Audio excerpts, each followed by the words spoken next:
Salam sejahtera, terima kasih karena bersama dengan saya di Nazilin Unity Channel. Hati-hati bentuk kerjasama PRN Sabah. Penganalisis mengingatkan Parti Perpaduan. Romzi Ationg berkata, parti dalam kerajaan perpaduan perlu melihat kesan pada PRU 16 dalam mempertimbang kerjasama PRN Sabah. Seorang penganalisis berpendapat, pembentukan kerjasama bagi PRN Sabah perlu diputuskan secara berhati-hati kerana kesannya turut menentukan kelangsungan hubungan parti dalam kerajaan perpaduan pada PRU 16. Romzi Ationg dari Universiti Malaysia Sabah UMS berkata, ketika ini segala cakap-cakap pembentukan kerjasama Barisan Nasional BN, Pakatan Harapan PH dan Gabungan Rakyat Sabah GRS hanya bersifat spekulasi yang dihangatkan dengan pelbagai kenyataan sesetengah pihak. Tetapi perlu hati-hati buat keputusan, kerana bila ada desakan seperti tak perlu kerjasama dengan BN, tetapi yakinkah PH akan terus memerintah selepas PRU 16 tanpa kerjasama antara parti kerajaan perpaduan? Sekarang, satu kerusi parlimen pun terlalu penting untuk kekalkan penguasaan perpaduan disebabkan kebangkitan lawan terutama PAS yang menguasai pantai timur Semenanjung. Katanya mengulas lanjut laporan FMT semalam bahawa PH Sabah cenderung membentuk pakatan dengan GRS pada PRN nanti. Memetik sumber, pemimpin PH Sabah dikatakan berulang kali menyatakan kecenderungan supaya pakatan itu langsung tidak melibatkan BN dan pada PRN nanti dijangka tahun depan. Ketika ini, kerajaan perpaduan disokong 147 ahli parlimen, antaranya daripada PH, BN, GRS, GPS dan Warisan. Tidak termasuk 6 wakil bersatu menyokong pentadbiran Anwar Ibrahim. Namun, Warisan menjadi pembangkang di Sabah selain BN yang bertukar ke blok itu pada 10 Januari tahun lalu, susulan keputusannya menarik sokongan terhadap Haji Jinor sebagai Ketua Menteri.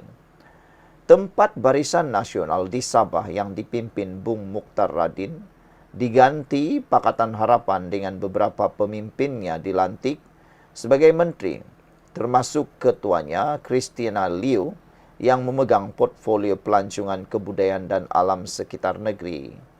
Sebelum ini, pengerusi Barisan Nasional BN Zahid Hamidi mengumumkan pihaknya akan bekerjasama dengan Pakatan Harapan pada PRN Sabah selain tidak menolak kemungkinan penyertaan GRS. Dalam pada itu, Romzi berkata, alternatif lain jika tiada persetujuan pembentukan kerjasama adalah membenarkan mereka bertembung sesama sendiri, namun risikonya tiada parti akan mendapat mandat mutlak daripada rakyat. Ada kemungkinan jadi seperti kerajaan Madani, bentuk kerajaan pasca PRU 15. Lawan dahulu, selepas itu baru bergabung. Kerana sekarang tiada parti kuat untuk membentuk pemerintahan sendiri seperti di Persekutuan katanya. Sementara itu, Fellow Majlis Profesor Negara Azmi Hassan berkata, gabungan BN dan PH tanpa kerjasama GRS mungkin cuba ditampilkan pada PRN untuk menunjukkan kelangsungan kerjasama di Putrajaya. Kerjasama erat antara PH dan BN di Sabah mesti dipamerkan demi menunjukkan persepsi bahawa kerajaan perpaduan boleh melaksanakan dasar untuk kepentingan rakyat Sabah secara khususnya, katanya. Beliau juga sangsi kerjasama GRS dengan PH dan BN akan menjadi kenyataan kerana wujud sejarah hitam antara Bung Mukhtar dan Haji J. Kita faham sepak terajang GRS ini mengapa mahu bekerjasama dengan PH bukan dengan UMNO. Yang pasti, jika GRS bergabung dengan UMNO, parti dari Semenanjung itu dilihat lebih berpengaruh dan besar kemungkinan menang lebih banyak kerusi berbanding GRS, katanya lagi. Sekian dulu untuk kali ini. Jangan lupa tinggalkan komen Anda, tekan butang subscribe. Bye-bye. Salam sejahtera, terima kasih karena bersama dengan saya di Nazilin Unity Channel. Ini satu lagi pendedahan yang mengkantoikan pembangkang Walaun dan juga orang-orang yang seangkatan dengannya. Ambil sekerat-sekerat ucapan Perdana Menteri, itulah kerja Perikatan Nasional. Baru-baru ini ada satu paparan video di TikTok yang mana sekerat-sekerat ucapan Perdana Menteri dipotong-potong dan disambung-sambung dan menimbulkan persepsi buruk. Itulah kerja Perikatan Nasional menurut laporan ini. Pemuda Amanah Nasional menyelar sikap Perikatan Nasional PN yang telah memutar belit kenyataan Perdana Menteri dalam temu bual bersama CNN baru-baru ini. Apabila mendakwa Datuk Seri Anwar Ibrahim mengiktiraf hak Israel untuk mempertahankan diri. Naib Ketuanya, Amar Atan, berkata, tuduhan pembangkang itu adalah palsu dan berniat untuk mengelirukan rakyat. Menurutnya, kerajaan Malaysia di bawah kepimpinan Perdana Menteri terus kekal komited dalam memperjuangkan hak rakyat Palestin di pentas antarabangsa. Amar berkata, Perdana Menteri dengan jelas menegaskan Malaysia tidak mengiktiraf Israel, menolak penjajahan dan menuntut dunia bertindak menghentikan kezaliman terhadap rakyat Palestin. Ambil sekerat-sekerat ucapan tanpa dengar keseluruhan. Itulah kerja mereka.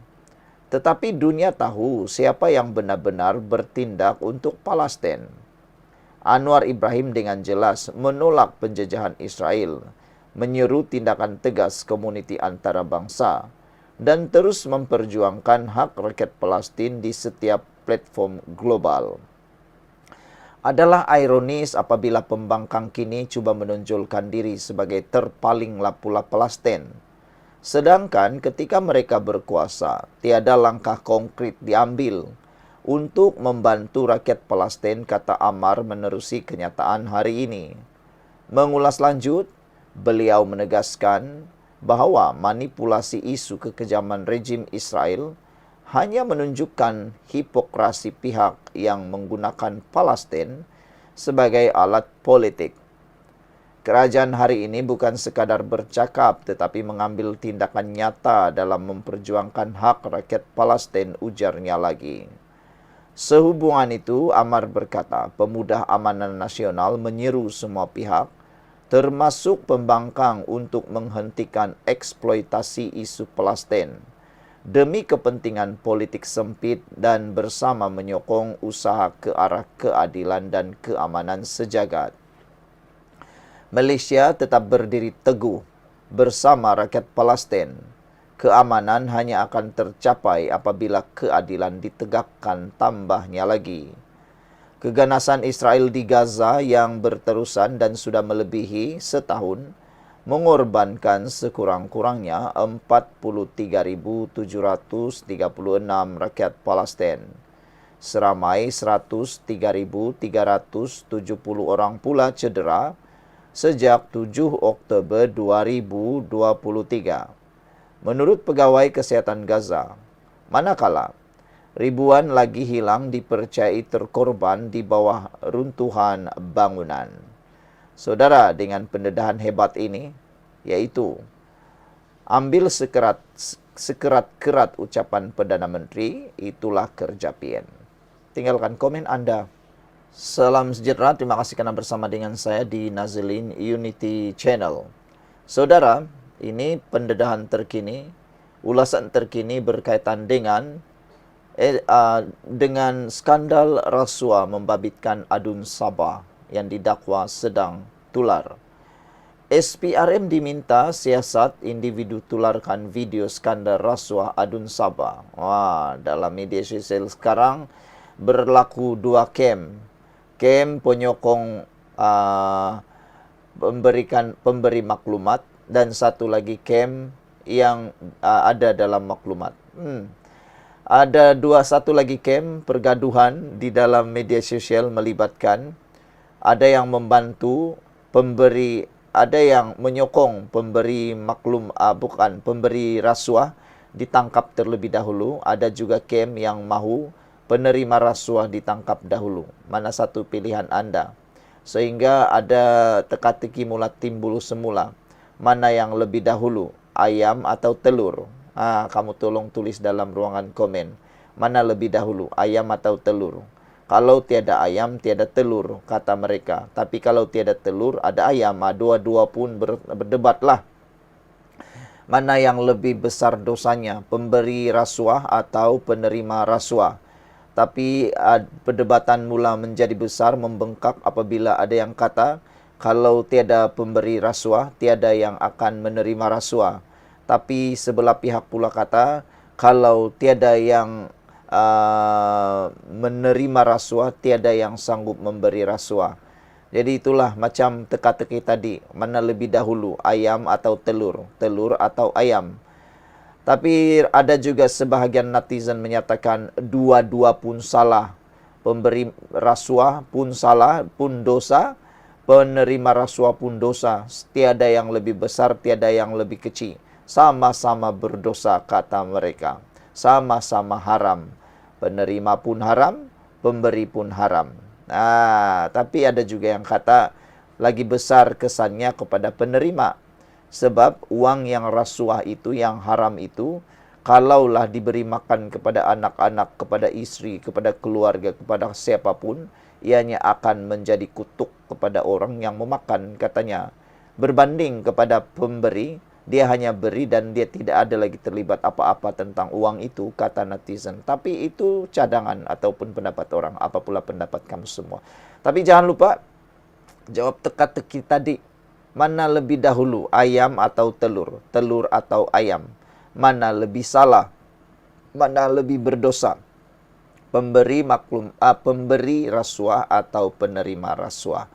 Tapi laporan ini minta SPRM siasat individu tularkan video skandal rasuah adun Sabah.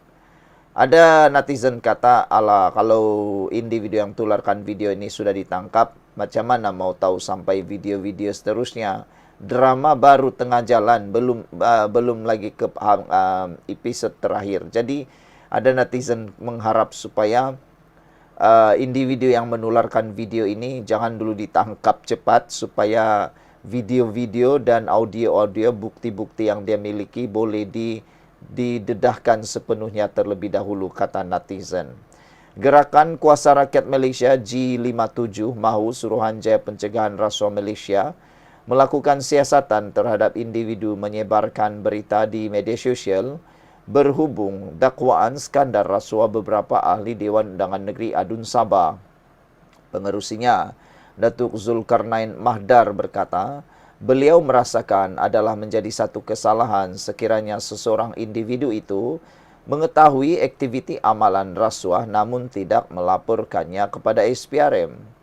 Beliau berkata perkara itu tidak sepatutnya berlaku kerana mendedahkan perkara itu di media sosial boleh menimbulkan persepsi dalam kalangan masyarakat.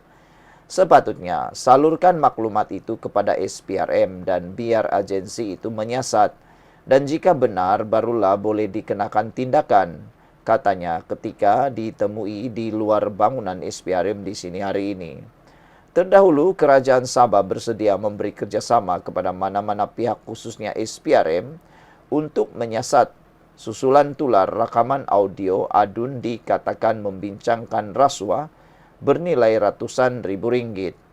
Sementara itu, Zulkarnain berkata tindakan menularkan video itu seolah-olah menzalimi pihak yang tertuduh untuk mempertahankan diri di tempat yang sepatutnya. Saya difahamkan individu berkenan, individu sebar audio turut menerima ugutan bunuh, katanya lagi. Sekian untuk kali ini, jangan lupa tinggalkan komen Anda.